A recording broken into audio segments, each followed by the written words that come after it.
The group felt quite strongly that, yes, we should do this, but what was the right place to do it? And their major concern was that we have as many voices as possible speak to this.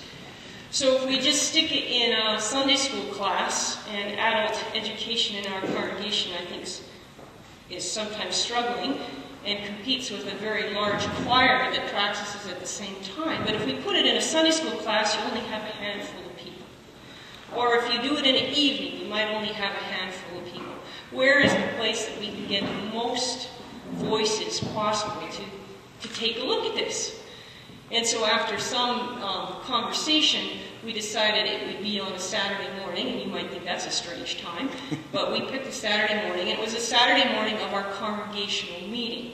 Now, our longer history in Sargent is that congregational meetings like are all day, 8 hours long or something like that. And we, in the last few years, have kind of pared them down to be about 2.5 hours. So to add another hour and a half on seemed manageable for this congregation.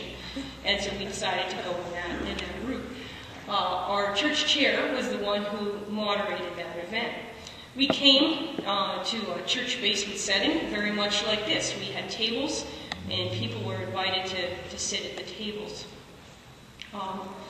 The makeup of that group landed up being, we were 54 people. Just to give you a comparison, for the afternoon meeting, we were about double that. 54 we thought was a pretty good number. We were, with the exception of 2 people in their 20s, everybody at that meeting was older than me. What does that say? In part, that reflects the age dynamic in our conversation, but not entirely. How old are you? I'm not quite 50. So, anyway, it was certainly an older demographic that was there if we can compare it all the way through. Our church chair basically used the tool as it was given. He began by doing some intro comments and also summarizing the faithful 1, 2, and 3 church documents, so people had a sense of where we were coming from. Many of those people had read those ahead of time, and they had all been given the discernment tool document ahead of time, with the exception of the questions. So they kind of had that background information before them.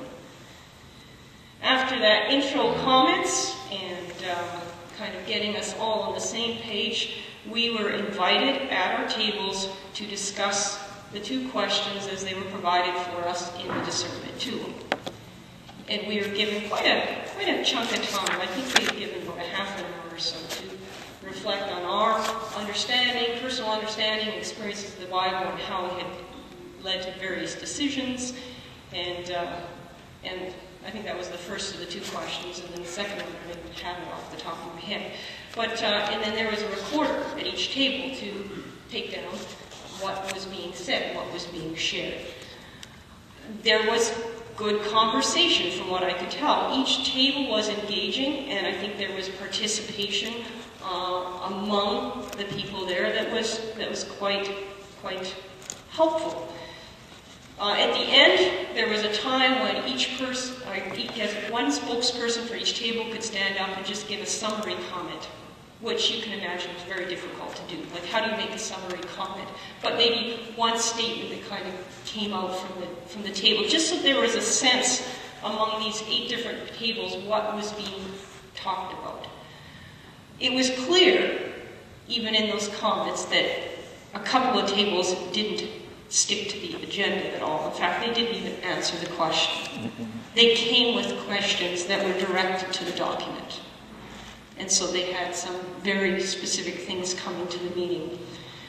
Those comments then were kind of tabulated, the summary comments were tabulated by our chair, and then all the table documents were typed out, and that is what we handed in.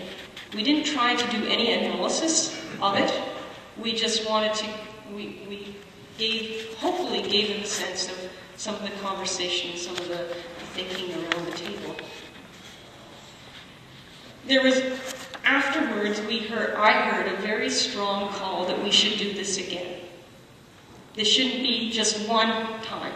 There should be further meetings to do the same. So there was a feeling it was good to talk about Scripture together. There was a certain frustration that the conversation had not at all engaged the topic of sexuality. That it had been only about, on more general terms, about scriptural discernment and understanding. And what fascinated me so much about that is if we use the language of, I think, Jack Zimmerman in Faithful Church 1, where he describes, in some instances, the church will speak again. In some instances, the church will say what it has always said. We have in our congregation, in relation to the conversation around sexuality, people who very much would say the church should stay what it's always said, and others who would say the church should speak again. Very clearly. And I heard the same frustration from both sides. Why weren't we speaking about sexuality at this meeting?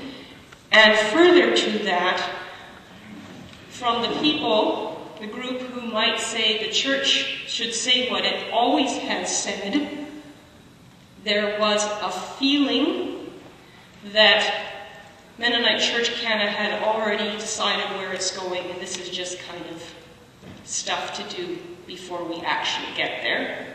So, fear and I would say mistrust, perhaps. And from the other side, why isn't Mennonite Church Canada just coming out and saying this is what we're talking about? So it was just really fascinating to hear very different perspectives, and yet there's this fear and wondering wrapped up on both sides.